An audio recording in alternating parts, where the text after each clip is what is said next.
Good morning my dear student. Super science coaching centre में आपका स्वागत है। आज हम लोग पढ़ने वाले हैं 10वीं क्लास के क्षेत्रमिति रेशम का 13.2 का क्वेश्चन नंबर 7 और 8 का हल हम लोग आज देखेंगे। तो देखिए यहाँ पर जो है क्वेश्चन नंबर 7 में दिया गया है कि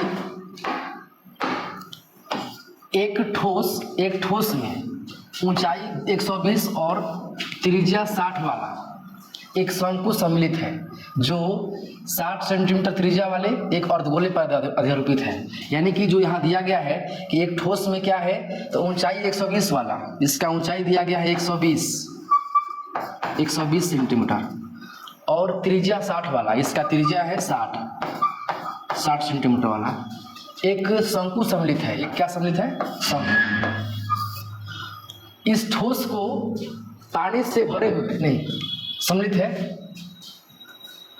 इस ठोस को जो अर्धगोले पर अध्यारोपित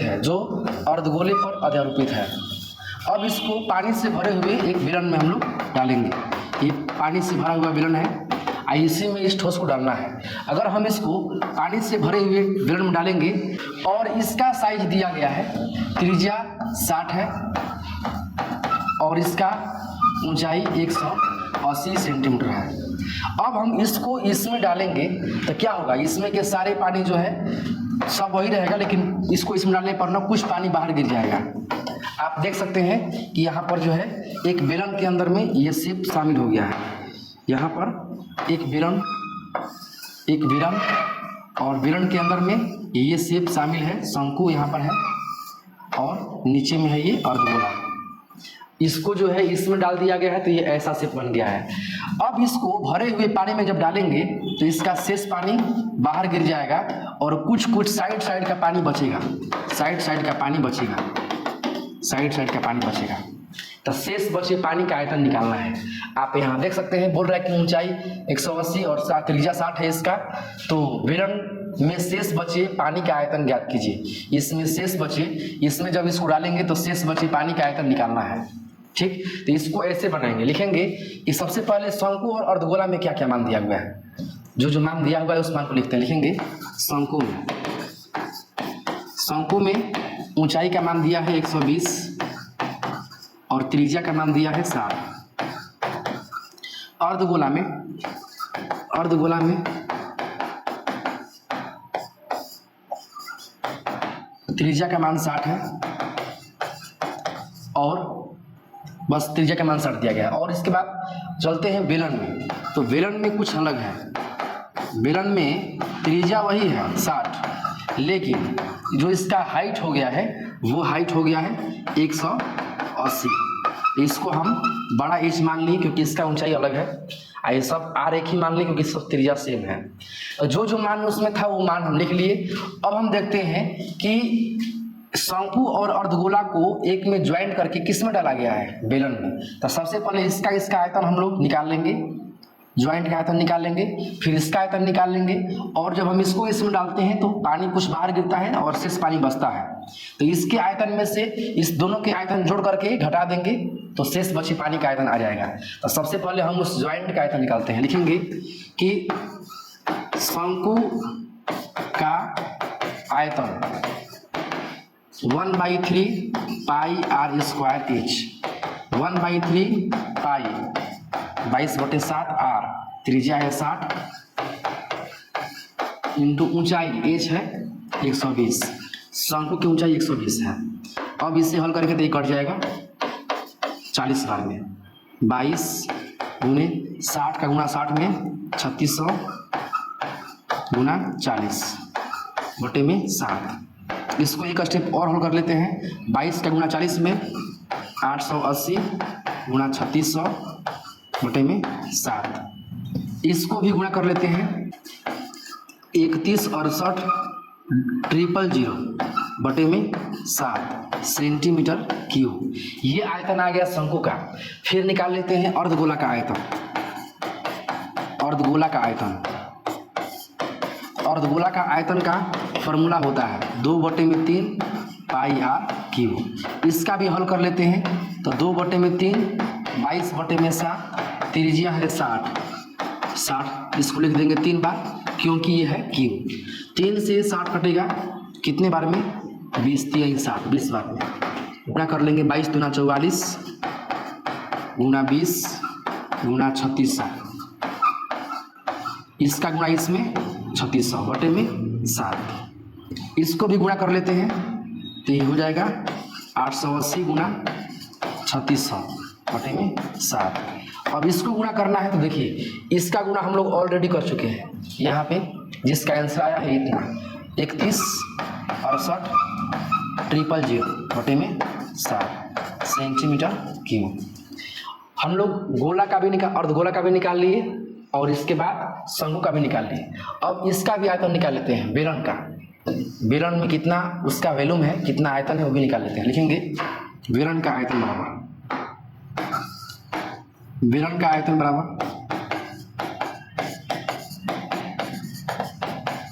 पाई r स्क्वायर h।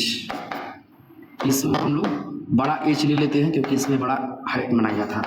22 बटे में 7, त्रिज्या हो गया 60 और हाइट, इसका हाइट था 180, क्योंकि आप यहाँ पर देख सकते हैं कि इसका हम ऊंचाई कितना लिए थे 180, तो ये 180 यहाँ पे हो जाएगा पाई r स्क्वायर h।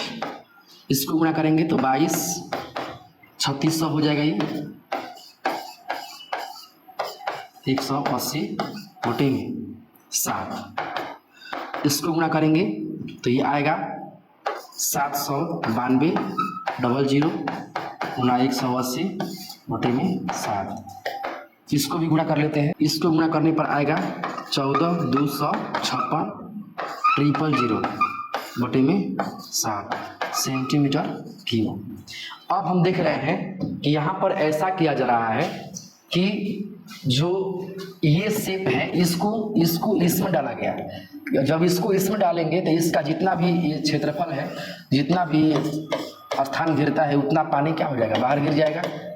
तो शेष कितना पानी बचेगा, कोने कोने पर शेष कितना पानी बचेगा। तो कोने कोने का पानी निकालने के लिए हम लोग बेलन के आयतन में से इस दोनों का ज्वाइंट का आयतन को माइनस कर देंगे। लिखेंगे शेष बचे पानी का आयतन बराबर, शेष बचे पानी का आयतन बराबर, शेष बचे पानी का आयतन बराबर बेलन का आयतन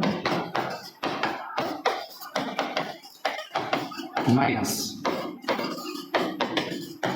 शंकु का आयतन, शंकु का आयतन प्लस अर्धगोला का आयतन।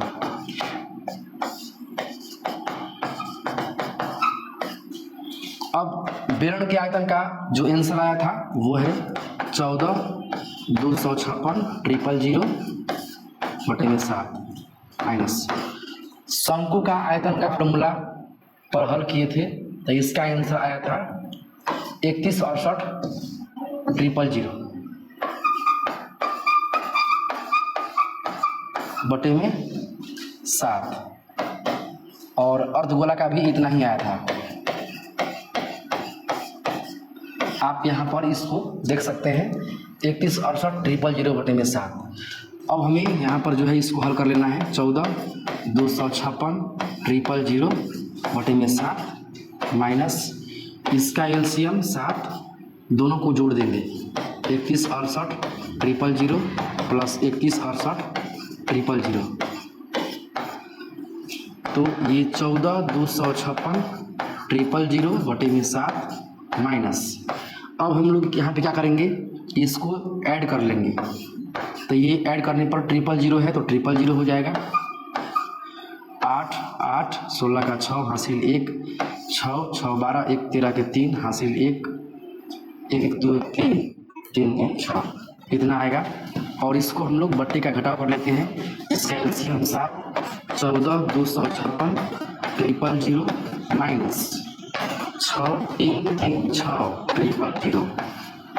ठीक, और इसके बाद इसको माइनस करने पर कितना आएगा, तो 000 तो 000, 6 में से 6 गया तो 0। अब यहाँ पे देखिए 5 में से 3 गया 2, 2 में से 3 गया यानी 12 में से 3 गया तो 9 और 13 में से हो गया 7। 792/7 इतना सेंटीमीटर क्यूब। लेकिन ये सेंटीमीटर क्यूब में है, और हम इसको मीटर क्यूब में करेंगे तो ये थोड़ा चेंज हो जाएगा।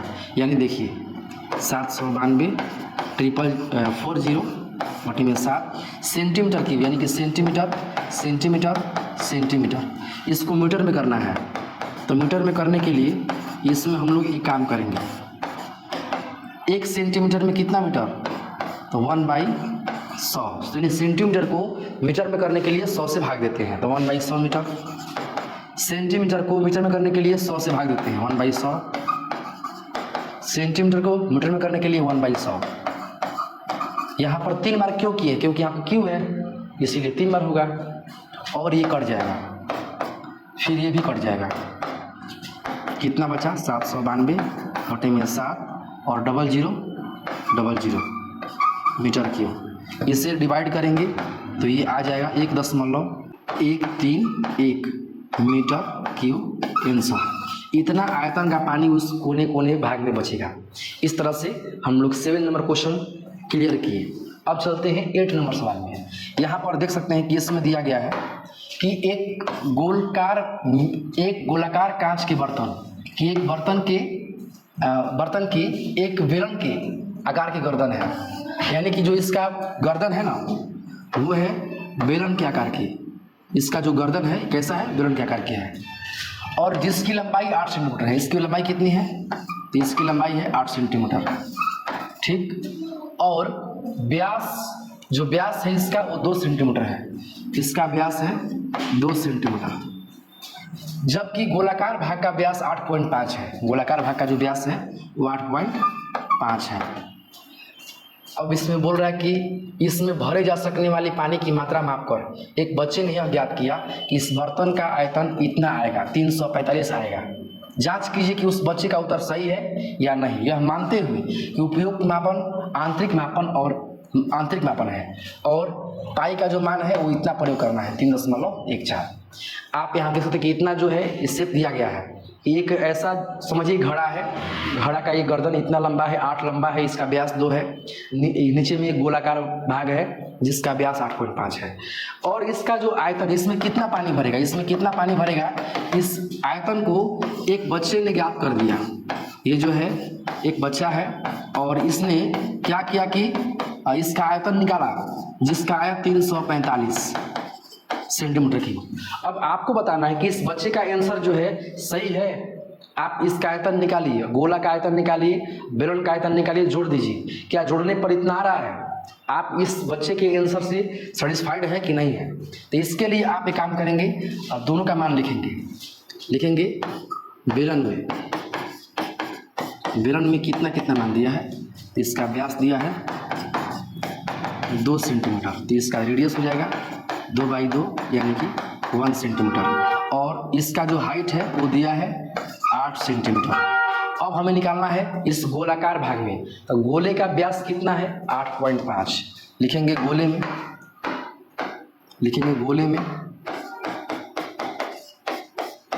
गोले में इसका जो व्यास दिया गया है वो 8.5 सेंटीमीटर है। तो इसका त्रिज्या कितना होगा, तो 8.5/2 सेंटीमीटर इसका त्रिज्या होगा। अब हम लोग इसका पूरा आयतन निकाल के जोड़ लेंगे। लिखेंगे कि कुल आयतन बराबर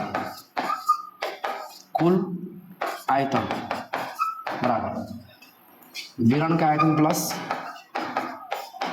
आयतन प्लस गोले का आयतन। बेलन का आयतन होता है पाई r² प्लस गोले का आयतन 4/3 पाई r³। इसमें बस मान रखना है। पाई का मान सबसे पहले दोनों में पाई है, पाई यहाँ पर है तो पाई का कॉमन कर लेते हैं। पाई कॉमन कर लेंगे तो r² प्लस 4/3 पाई तो नहीं, पाई कॉमन हो गया है बड़ा r³। पाई के मान 3.14 r²। इसका त्रिज्या कितना था, तो इसका त्रिज्या था 1, तो ये 1²। इसका ऊंचाई कितना था, तो 8 प्लस 4/3 r³। इसका जो r है 8.5/2 है, 8.5/2, 8.5/2, 8.5/2। और यहाँ से हम लोग हल करेंगे 3.14, 1 का स्क्वायर 1 गुने 8, गुना करने पर आएगा 8 प्लस, यहाँ अगर कटाया जाए तो 2 से 4 कटेगा 2 बार में, फिर ये 2 से 2 कट जाएगा। अब इसमें कोई कटने वाला है नहीं, गुणा कर लेंगे, ये गुणा करेंगे तो ये आएगा 72.25 गुना 8.5 बटे में 3 दूना के 6। ध्यान दीजिए हम इसको इसमें गुणा किए तो गुणा करने पर ये आ गया 72.25, ये यहाँ पर हो गया और 3 दूना के 6 हो गया। इसी को बस सॉल्व कर लेना है, आपका आंसर जो है आ जाएगा। अब इसको हम लोग एलसीएम कर लेते हैं। 8 6 का एलसीएम 6, 8 से 48 प्लस 614.125, इसके बाद 3.14 इंटू इसको जोड़ लेते हैं। 8 4 12 का 2 हासिल 1, 4 1 5 1 6, 4 1 5 1 हासिल 6 और ये 6.125 बटे में 6। अब इसको हम लोग कटा सकते हैं, 2 3 6, 2 से कटेगा 1.57 बार में। अब इसका गुणा इसमें करेंगे 1.57 गुणा 6 6 2.125 बटे में 3, इसको गुणा करेंगे तो कितना आएगा 1039.53 625 बटे में 3। इसको 3 से भागा करेंगे 346.51 सेंटीमीटर क्यूब। अब देखिए हम लोग का आंसर आ गया 346.51, जबकि उस बच्चे का जो आंसर आया था उसका आया था 345। आप समझ सकते हैं कि इसका जो आंसर है वो रॉन्ग है। यहाँ कहा गया है कि बताइए कि जांच कीजिए कि उस बच्चे का उत्तर सही है या गलत है। तो लिख देंगे हम लोग कि उस बच्चे की जो आंसर है वो गलत है, लिख देंगे अतः उस बच्चा का उत्तर गलत है आंसर। इस प्रकार से जो है ये दोनों क्वेश्चन रेडी हुआ 100%। अब आप इस पूरे वीडियो को देख करके पूरा आप अच्छे से क्लियर कर लीजिए, कोई डाउट नहीं होगा। ठीक है, उम्मीद करते हैं कि आपको ये वीडियो बहुत मस्त लगा होगा, अच्छा लगा होगा। आप वीडियो को कमेंट कीजिए, शेयर कीजिए, लाइक कीजिए और मिलते हैं अगले क्लास में। इतना ही।